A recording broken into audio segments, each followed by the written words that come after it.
It happens at 11 p.m. Not every night in the same weather, not always with the same man, but with the same route, the same count, the same specific quality of unhurried movement that looks, to anyone watching through the iron gate on Marlborough Road, like absolutely nothing at all. A soldier, a torch, a courtyard. The torch is pointed at the ground. The soldier is not looking at where the light falls. He moves along the east wall of the inner courtyard of St. James's Palace, the oldest continuously occupied royal palace in London, older than Buckingham, older than Kensington, older than the very concept of a palace press office. And he does what he does every night with the particular quality of attention that only reveals itself if you know what attention looks like, when it has been trained for centuries into something that resembles its opposite. He looks bored. He is not bored. Most people who catch a glimpse of this, tourists who stayed out past the sensible hour, walkers cutting through St. James's toward Pall Mall, the occasional journalist doing a color piece on London's living traditions, assume one thing with a consistency that would be remarkable if it were not so completely understandable. They assume it is ceremony. They assume the torch is for atmosphere, that the walk is for continuity, that somewhere, decades or centuries ago, someone decided that a guard walking a dark courtyard at night with a lit torch looked appropriately historic and appropriately British, and should therefore be preserved in amber alongside the bearskin hats and the stone-faced sentries, and all the other beautiful furniture of a monarchy that has always understood the power of looking permanent. They take the photograph through the gate if the light is good enough. They move on. They never find out that what they just photographed is a live security protocol, that the torch is not for seeing, that the walk is a sequence, not a stroll, that the specific sound the soldier's boots make on the specific stones of that specific courtyard is carrying more operational information than the torch ever has or ever was designed to. They never find out that the thing that looks like nothing is, and has always been, the whole point. This is the story of the torch check, what it is, where it came from, why it works the way it works, and why the most important thing about it is the thing it never lets you see. You came to London for a week. You did the Tower. You did the Eye. You stood outside Buckingham Palace at the right time and watched the changing of the guard with several hundred other people and thought, as everyone thinks, precise, impressive, slightly bewildering in its total commitment to doing everything the hard way. Someone, a guidebook, a well-meaning concierge at your hotel off Jermyn Street, a stranger on the Jubilee line who overheard you talking, told you that if you walked past St. James's Palace late in the evening, you might catch something quieter than the daytime ceremony, something older feeling, worth the detour. So you went.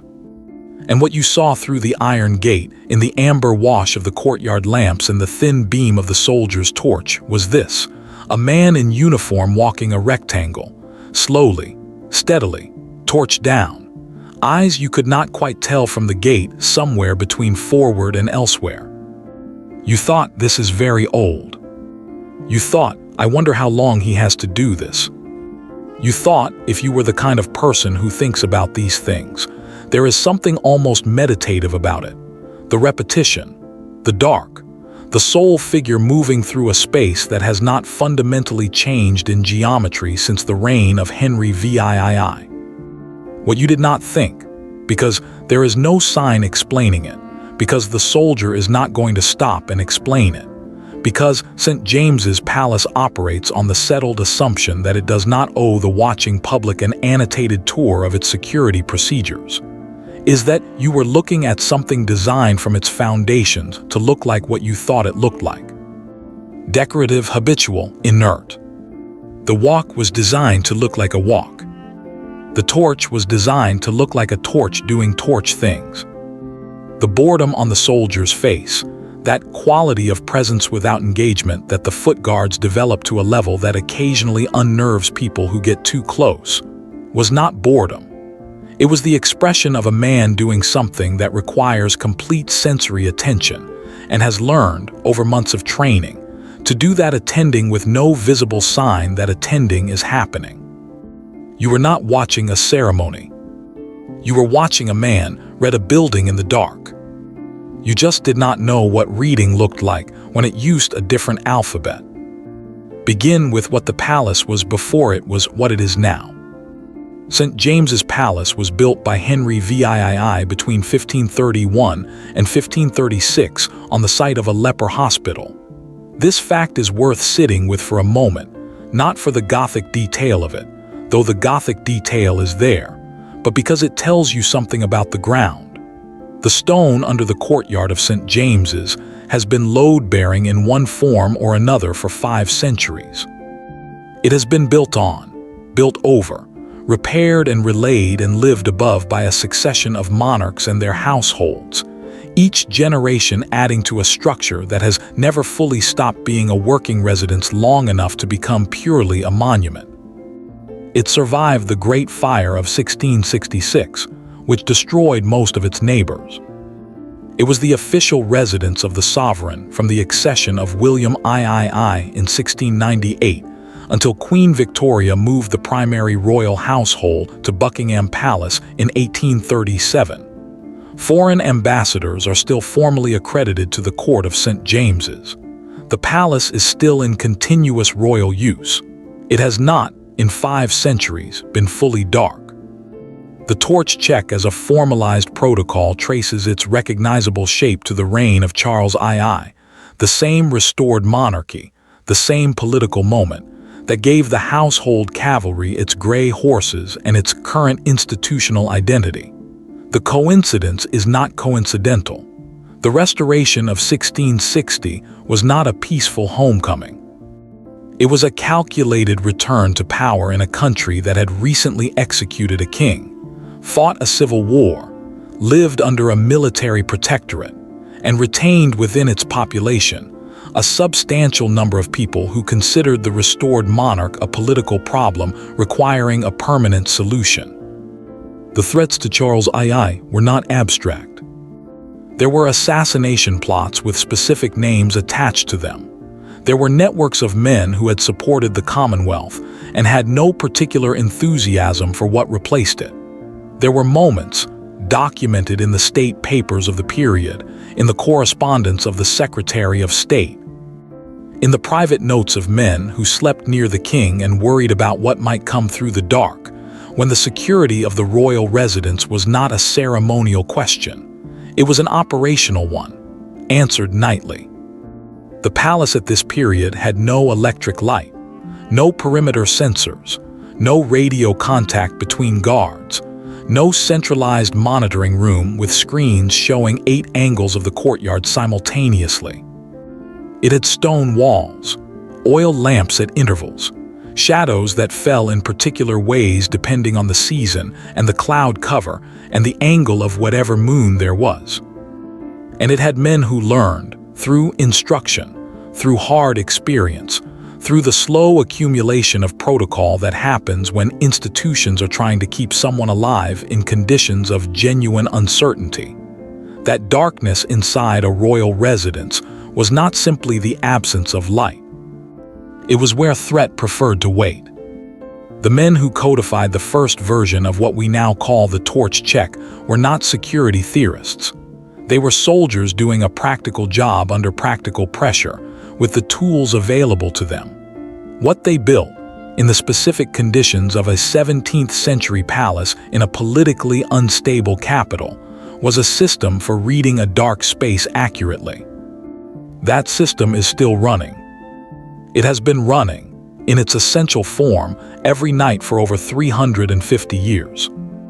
This is where most people's understanding of the torch check stops making sense to them, because it requires accepting something that feels counterintuitive from a modern standpoint. The torch is not the check. The torch is one component of the check, an important component, a component with its own specific logic that we will get to.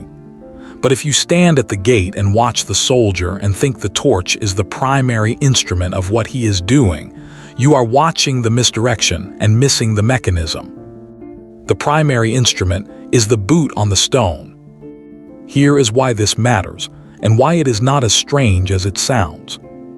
The inner courtyard of St. James's Palace is not a uniform surface. It is not a single slab of paving laid in one material at one depth in one era.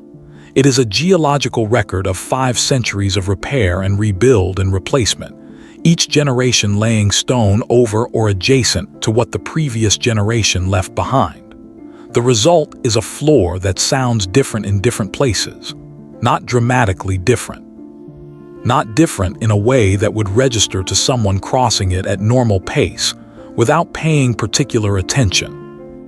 Different in a way that registers if you have walked the same route hundreds of times and you know what each section is supposed to sound like. There are sections where the stone rings slightly, a clean, high resonance when a boot heel meets it that tells you the stone is solid and the foundation beneath it is intact. There are sections where the sound is flatter, duller, more absorbed, which tells you roughly the same thing about a different kind of substrate. There are sections where a change in the acoustic signature means something has shifted, a crack propagating beneath the surface, a void where there was not one before. Or, in the framework within which this protocol was designed, a space beneath the stone that has been opened by something other than settling. The soldier walks the route. He counts the paces between waypoints not because counting paces is militarily satisfying, but because the waypoints are acoustically significant. They are the spots where the sound of the courtyard is most diagnostic, where a change from the expected sound carries the most information. He does this in a specific order: east wall first, then across the north end, then the return along the west, then the crossing of the center, the most acoustically complex part of the route, where the layers of rebuilding are deepest and the range of expected sounds is widest. The waypoints were not chosen arbitrarily. They were chosen because men who walked this courtyard when it was new, when the threat was current, when the stakes of missing something were not historical but immediate, those men found the spots where the building was most likely to speak if something was wrong. The route is, in the most precise sense available, a map of where to listen. The torch serves a different purpose. We will get to the torch, but understand first that the soldier walking this courtyard at 11 p.m. with a lit torch and an expression of professional elsewhere is doing something that requires him to be sonically present at every step, cataloging, comparing, measuring the sound of the night against the sound he has heard every previous night. And the torch is, by design, not helping him see. The torch is doing something considerably more interesting. Here is the thing that changes everything. Here is the thing that you carry with you after this, the way you carry the gray horse after you learn what the gray horse means. In the 17th and 18th centuries, in the specific conditions of a royal palace, in a city where politically motivated violence was a recurring feature of domestic life, rather than an abstraction, showing a light in a dark courtyard told a hidden intruder something precise and useful. It told him exactly where the guard was. A torch in a dark space projects its carrier's position over a significant distance. A man walking a dark courtyard with a torch is, from the perspective of someone concealed in that courtyard, a moving beacon. His position is known. His direction is known. His pace and therefore his next position can be calculated. The darkness around him, which the torch has now destroyed his ability to see into, is suddenly, for the person in the darkness, considerably more navigable. This is not a subtle point. This was understood by the men who designed the check. It is why the torch in the original protocol was not used to illuminate the space the guard was checking. It was used to illuminate the guard. The guard walked the route with his eyes adjusted to darkness, adjusted in the way that eyes adjust when they have been in low light for long enough that the rods in the retina have fully compensated, which takes between 20 and 30 minutes, and produces a quality of night vision that a man coming from a lit interior cannot access and cannot fake. He carried the torch pointed downward and slightly forward. Not to see where he was going. He knew where he was going, He had walked the route in darkness often enough to know every waypoint by count. The torch was pointed downward because a torch pointed downward projects light onto the ground immediately in front of the carrier and very little light into the middle distance. It does not illuminate the walls. It does not illuminate the corners. It does not critically illuminate the shadows where a person might wait. What it does do, and this is the mechanism that took me the longest to understand when I first encountered it, is project a pool of visible light that moves at the pace and in the direction of the man carrying it. Anyone watching from concealment sees the light. The light is moving at a predictable pace along a predictable route. The light is, in the language of 17th century security thinking, the decoy. The guard's eyes, adjusted to the dark, working the spaces outside the torch pool, reading the peripheral shadows that the torch's movement constantly refreshes. Those were the actual instrument of the check. The torch gave them something to look against. The contrast between the lit ground and the unlit everything else made the unlit everything else more readable than it would have been in uniform darkness or uniform dim light. The torch did not help the guard see. The torch helped the guard see better by controlling exactly where the worst of the light was. This is the inversion that the photograph through the gate never reaches. The tourist sees a man using a torch to check a dark courtyard and assumes the torch is the tool and the darkness is the problem. The darkness is not the problem. The darkness is the medium. The torch is the instrument for managing the darkness, not eliminating it. And managing it in this specific way, keeping the worst of the light close and controlled, sacrificing the immediate ground for the middle distance, was a decision made by men who understood that their eyes were their best asset, and the torch's job was to serve those eyes, not replace them. What has survived into the modern protocol is the route, the count, the acoustic logic of the waypoints, and the torch position downward, controlled, serving the peripheral vision rather than replacing it.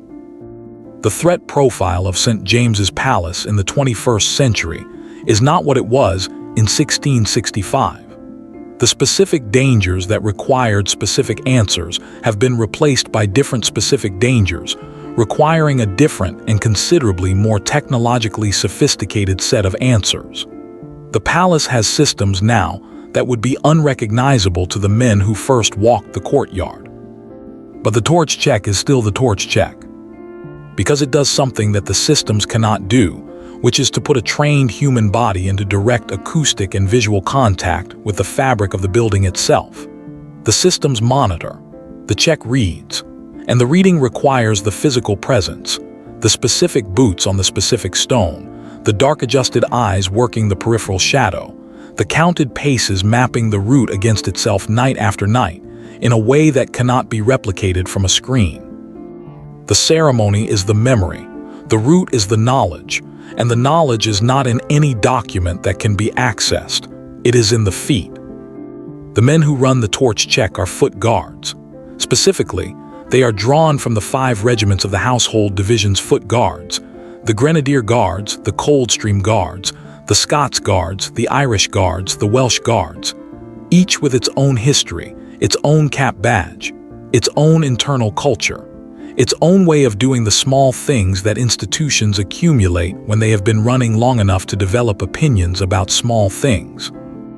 They are young mostly, in their 20s often, physically imposing in the specific way that men become physically imposing when their profession requires them to stand absolutely still for long periods in all weathers, and then move with precision on demand.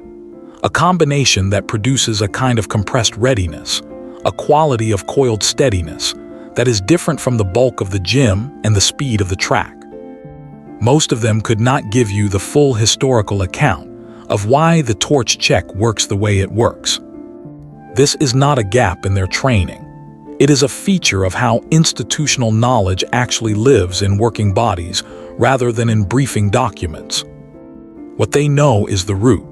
They know the count between waypoints, not as an abstract number but as a physical rhythm, something that lives in the legs and the lungs the way a musician knows a piece of music not as notation, but as the sequence of physical actions that produces it. They know what the courtyard sounds like when it sounds right, which means they know, without necessarily being able to articulate the knowing, when it sounds different. James Whitmore, a grenadier guard who completed 3 years of palace duties before being posted elsewhere, described the moment the check became natural to him in terms that are worth reproducing here, because they are precise in a way that technical descriptions of the protocol are not. He said it was the 3rd or 4th month. Before that, he was counting consciously, deliberately, the way you count when you are learning something by numbers, and the numbers have not yet become movement. After the 3rd month, the count disappeared. He stopped counting the paces and started arriving at each waypoint the way you arrive at a destination you have walked to so many times that the arrival is simply what happens when you start walking. And then the listening started to happen on its own. He did not decide to listen to the stone. He just noticed one night that he had heard something and registered it as within the expected range before he had consciously processed the sound. The comparison was already done. The catalog was already running. He said it was similar, and he offered this comparison carefully, with the particular modesty of someone who has thought about something for a long time, but is not sure the words for it are exactly right. To the way an experienced driver responds to a road condition faster than they can explain the response. The body knew, the mind caught up. This is what 18 months of palace duty produces. Not a man who can describe the acoustic logic of a 17th century security protocol, but a man whose feet already know the answer before the question finishes forming. There is a second thing worth understanding about the men who run this check, which is the thing that most contradicts the image of interchangeable ceremonial machinery that the palace's public face projects. They talk to each other about the route. Not formally, not in briefings, in the way that people who share a specific and slightly unusual body of knowledge talk about it among themselves, in the gaps between other conversations, in the mess, in the particular shorthand that develops when a group of people have all had the same experience and are checking their version of it against each other's.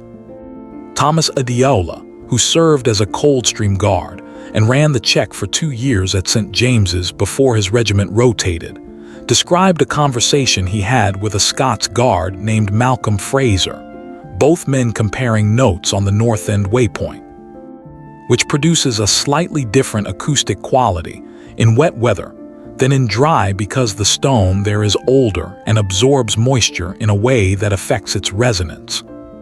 They had both noticed independently.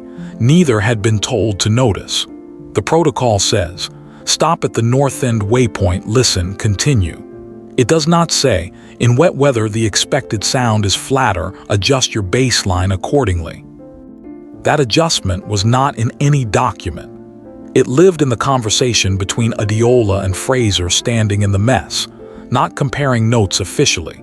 Just 2 men who had both walked the same route in the rain and noticed the same thing and were checking whether the other had noticed it too. This is how the torch check actually propagates, not through formal instruction alone, though the formal instruction exists and the route is taught and the waypoints are specified, but through the accumulated conversation of the men who have walked it, each one adding the small specific knowledge of their own months to the larger body of knowledge that belongs to no individual and has no official home. The protocol is written down. The knowledge is passed like a dialect mouth to mouth, foot to foot. The small refinements and the weather adjustments and the seasonal differences in how the stone sounds carried forward by men who learned from men who learned from men. Going back in unbroken chain to the men who first walked this courtyard when the threat was immediate and the stakes of missing something were not historical. Here is what you now know that you did not know when you started reading. You know that the soldier walking the inner courtyard of St. James's Palace at 11 p.m. with a torch pointed at the ground is not performing a ceremony.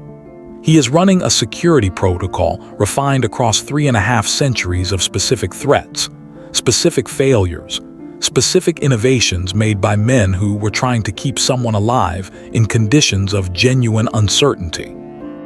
You know that the route is a map of acoustic waypoints, spots where the building is most likely to speak if something is wrong beneath its surface, and that the count between them is not military formalism but a diagnostic tool, the means by which a body trained to this specific route can measure the current night against every previous night and notice the difference.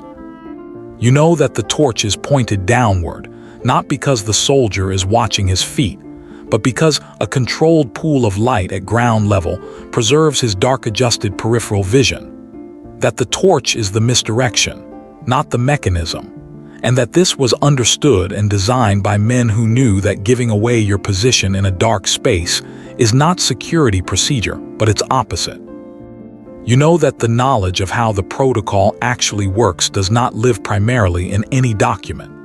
It lives in the feet and the ears of the men who have walked the route, passed forward in the informal conversations of soldiers who have all noticed the same thing and are checking each other's noticing, in an unwritten chain of transmission that has never fully broken. You know that James Whitmore stopped counting paces in his 3rd month and started arriving. That Thomas Adiola and Malcolm Fraser compared notes on what wet stone sounds like at the North End waypoint, and that this conversation, 2 men in a mess, not officially, just checking, was itself the protocol continuing to refine itself in the only medium that has ever been able to hold it. You know that the palace has systems now, cameras and sensors and coordination architectures that the men of 1665 could not have imagined. And you know that the torch check runs alongside all of them, not instead of them, because it does the one thing the systems cannot do. It puts a trained human body in direct physical contact with the fabric of the building and asks the body to read it. The systems watch, the check listens. Now here is the question worth sitting with, not the historical question, not the security question, the human one. Most people who walk past St. James's Palace at night, the tourists heading back to their hotels off Jermyn Street, the commuters cutting through toward the underground, the occasional late journalist looking for a dateline with atmosphere, do not know any of this. They see the soldier and the torch in the dark courtyard and they think, ceremony, history, very British. They take the photograph. They do not think, that man's boots are reading the stone right now. They do not think, the torch is pointed down because the darkness is the tool, not the problem. They do not think, what I am looking at is the living end of a chain of knowledge that began in the specific political violence of the Restoration and has been passed forward, foot to foot, night to night, for 350 years. This is not a failure of observation. It is the protocol working exactly as designed. Security that announces itself is not security. It is theater. The torch check is the precise opposite of theater. It is the thing that happens in plain sight, that looks like nothing at all, that carries its entire meaning in the gap between what a watching eye can register and what a trained body is actually doing. The palace does not explain this to the people at the gate. It does not stop and offer a guided tour of the acoustic logic of its nightly perimeter check. It runs the check. It has always run the check. It will run the check tomorrow night in whatever weather falls on London, and whatever the current state of the geopolitical environment provides in the way of threat assessment, and whatever specific soldier draws the duty and walks out into the courtyard with his torch angled exactly as trained and his feet finding the waypoints in a count that has long since stopped feeling like a count. There is something worth admiring in this, in the commitment to the function rather than to the perception of the function. The torch check is not maintained because it looks good. It is maintained because it works, because it does something real in the real world every night regardless of whether anyone watching understands what they are seeing. The most sophisticated security is the kind that looks like nothing at all. The torch check has looked like nothing at all for 3.5 centuries. That is not an accident. That is the whole point. So next time you find yourself on Marlborough Road after dark, the amber of the courtyard lamps, the iron gate, the quiet that settles over St. James's when the tourist traffic has thinned and the street is mostly footsteps, and you see him coming, that steady, unhurried pace, the torch angled down, the face set in its practiced absence of expression. Watch the boots. Not the torch, not the face, the boots. Listen, if you are close enough, for the sound they make on the stone. And understand that what you are hearing is not a man walking.